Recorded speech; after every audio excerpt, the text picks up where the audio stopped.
In a move that has sent shockwaves across the globe, the administration of President Donald Trump has just suffered a devastating double blow, completely overturning the geopolitical chessboard of the Middle East and the Indian Ocean.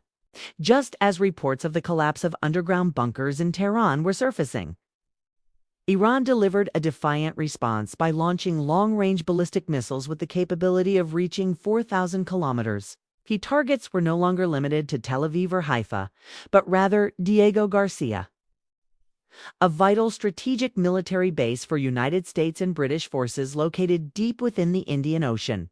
This marks the first time in history that Tehran has publicly demonstrated a strike capability far beyond the 2,000-kilometer limit they had previously committed to. The appearance of missile series like the Khorram-Shah 4 has shattered every assumption held by Western intelligence regarding the limits of endurance and retaliation of this nation. These warheads, carrying over 1 ton of high explosives, traveled at extreme speeds, forcing the SM-3 defense systems on United States warships to operate at maximum capacity in a breathless pursuit across the sky. The strategic significance of Diego Garcia cannot be overstated. It is the linchpin of American power projection in the region, housing long-range bombers and serving as a critical logistics hub. By targeting this remote island, Iran has sent a clear message that no American asset is safe from their reach. This escalation has forced military planners in Washington to urgently reassess their defensive posture across the entire hemisphere. At the same time, another painful economic defeat has struck the White House as Washington was forced to announce the lifting of sanctions on Iranian oil currently at sea. This is seen as a humiliating strategic retreat for the maximum pressure campaign, with global oil prices skyrocketing past the $100 per barrel mark, directly threatening the wallets of American voters ahead of the midterm elections. The Trump administration had no choice but to loosen the siege to cool down the energy market. Approximately 140 million barrels of Iranian crude oil are now permitted to enter the global market, providing urgent foreign currency to Tehran in the middle of a war storm. This double blow not only shows the gaps in the military strategy of the United States, but also reveals the fragility of the Western economy. The world is witnessing a reality where the black gold of Iran is becoming a lifeline to prevent an economic collapse in America. The confidence of Washington has been severely shaken as targets once thought to be invulnerable are now within the sights of new generation missiles. The technological leap displayed by the Iranian Revolutionary Guard Corps has left Pentagon officials in a state of utter disbelief. For years, the consensus among Western intelligence agencies was that the Iranian missile program was capped at a range of 2,000 kilometers, a distance sufficient to threaten Israel and regional neighbors, but leaving major American strategic hubs untouched. That illusion shattered in less than 60 minutes as tracking systems picked up multiple heat signatures from mobile launchers hidden deep within the Zagros Mountains. These were not the standard ballistic missiles seen in previous parades. These were long-range monsters capable of traversing 4,000 kilometers of airspace, crossing the Arabian Sea and plunging toward the heart of the Indian Ocean. The target, Diego Garcia, is not just any base. It is the fortress from which the United States projects power into the Middle East, South Asia, and the South China Sea. If Diego Garcia is within range of Iranian fire, then the entire security architecture of the Eastern Hemisphere has been fundamentally compromised. Reports from the island describe a scene of unprecedented chaos as sirens wailed for the first time in decades. Service members scrambled to reinforce shelters while Aegis combat systems and Patriot batteries attempted to track incoming warheads traveling at hypersonic speeds, although the United States military claims to have intercepted several projectiles. The sheer volume of the barrage and the sophisticated decoys used by Tehran suggest that the defensive shield is far from impenetrable. Military analysts are now forced to confront a sobering reality. The Iranian military has achieved a level of technical maturity that allows them to strike targets that were once considered safe havens. This is a massive strategic failure for the Trump administration, which had promised that its maximum pressure campaign would dismantle Iran's military ambitions. Instead, the pressure appears to have accelerated their development of long-range delivery systems. The geopolitical fallout is immediate as allies in the region begin to question the reliability of the American security umbrella. If Washington cannot protect its own most secretive and fortified bases, how can it guarantee the safety of its partners? This military nightmare is compounded by the fact that these missiles are reportedly equipped with advanced maneuvering capabilities, making them nearly impossible to intercept with current technology. The balance of power has shifted, and the window for a quick military victory for the United States is rapidly closing.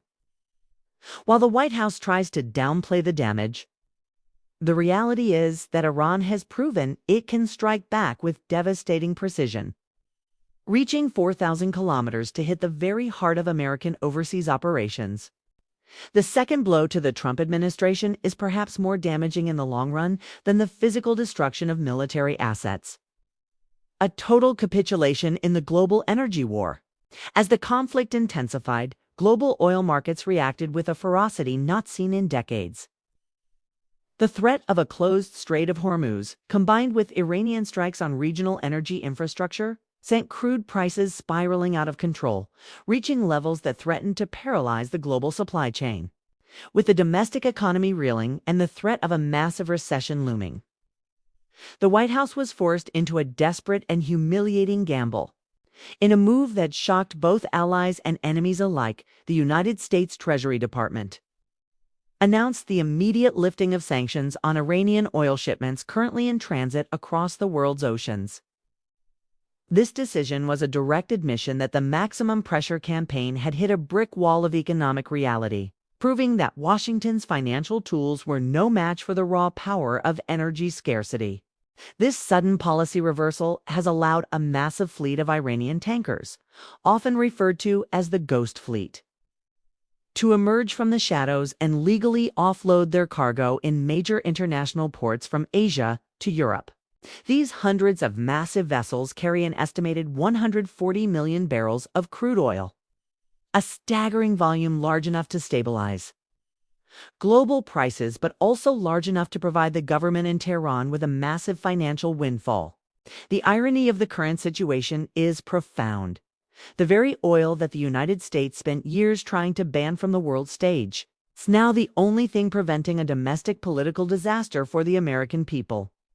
Critics in Washington are already calling this a massive foreign policy blunder, arguing that this move effectively funds the Iranian war machine at the very moment it is attacking American interests. This capital infusion allows Tehran to continue funding its missile research and maintaining its regional proxies, while the United States is essentially paying for the same weapons being used against its own bases. However, for a president facing intense pressure, the political cost of skyrocketing gasoline prices was clearly deemed a higher risk than the strategic cost of backing down. This economic retreat has emboldened the leadership in Tehran, who now see that their leverage over the global economy is their most potent weapon. The sanctions regime, once thought to be an unbreakable shackle, has been shattered by the sheer necessity of keeping American gas stations full. The world is reeling from the confirmation that the highest level of Iranian leadership has been eliminated in a strike that lasted less than 1 minute. Israeli and American intelligence sources have officially confirmed the death of Ayatollah Ali Khamenei, whose secret underground command complex was turned into a massive tomb by dozens of precision bombs in just 50 seconds. This decapitation strike, executed with terrifying accuracy, was intended to bring an immediate end to the conflict and trigger a massive popular uprising against the remaining leadership.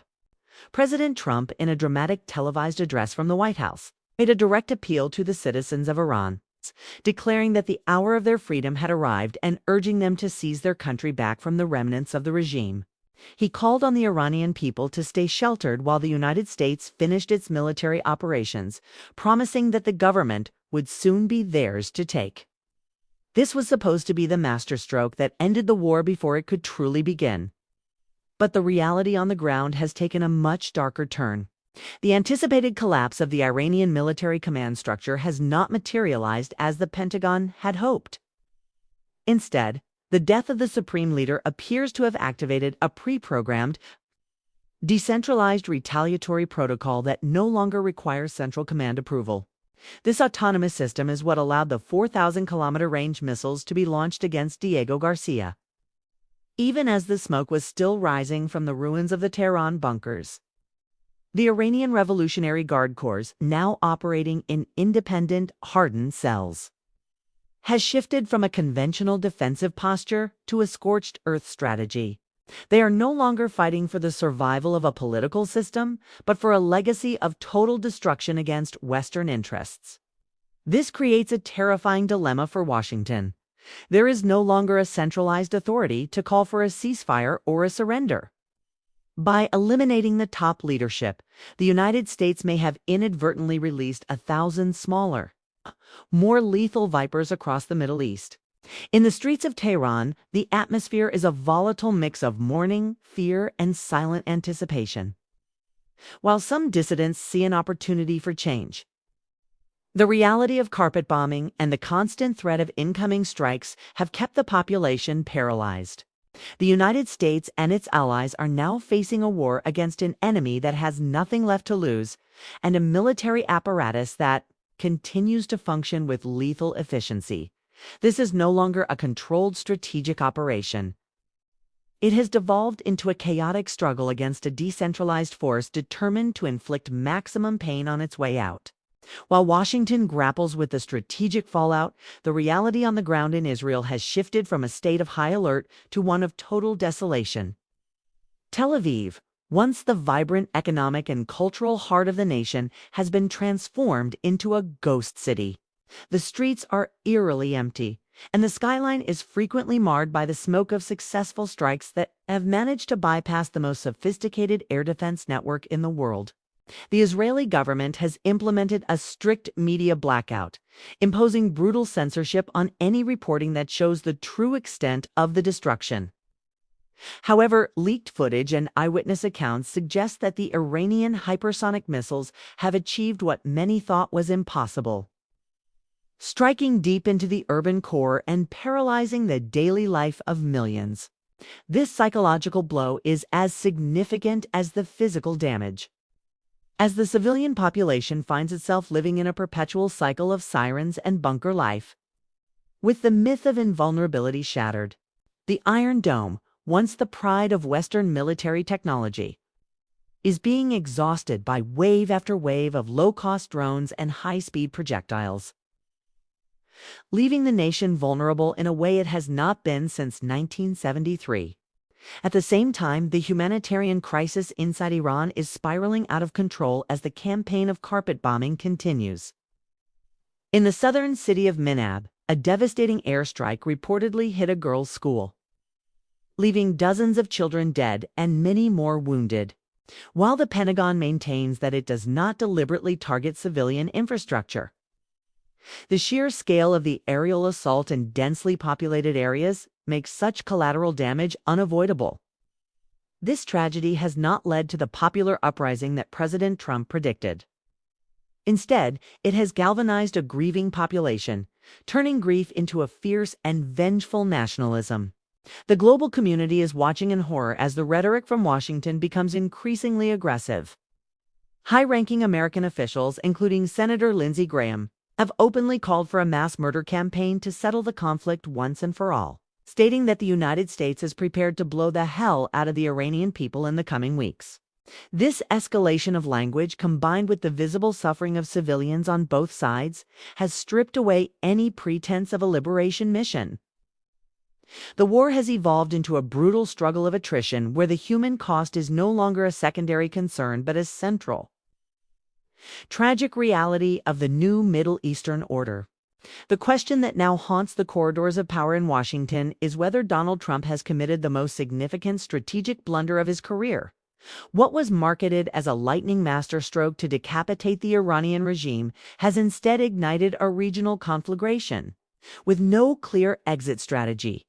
The initial calculations made by the White House appear to have been fundamentally flawed, underestimating not only the technical resilience of the Iranian military, but also the depth of their strategic reach.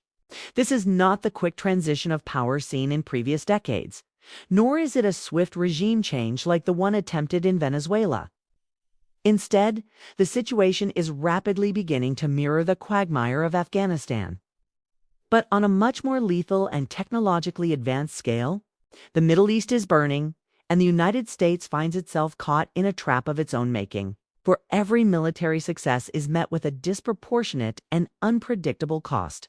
The global security architecture has been permanently altered. Iran has proven that it possesses the military capability to project power far beyond its borders. Utilizing a combination of long-range missiles and a network of highly armed proxies, including Hezbollah and Hamas, these groups, which have been equipped and trained by Tehran for decades, are now being activated to strike at Western interests across the globe. This decentralized warfare means that even without its top leadership, the Iranian machine continues to function, fueled by a deep-seated ideology of resistance. Meanwhile, the legal and ethical foundations of the invasion are being questioned on the international stage. Critics argue that the unilateral decision to strike inside Iran has not only violated international law, but has also revitalized the interiors of hardline figures who thrive in times of chaos. As the world waits to see what the next 2 weeks will bring, the rhetoric of mass murder and total destruction coming from some American political figures suggests a desperate attempt to regain control of a narrative that has already been lost. The promised liberation has turned into a brutal occupation of the skies. And the victory that seemed so certain just days ago has vanished into the smoke of 100 burning targets. This is the beginning of a new and dangerous era where the boundaries of war are no longer defined by geography or conventional limits, leaving the United States to face the consequences of a war that may have no end.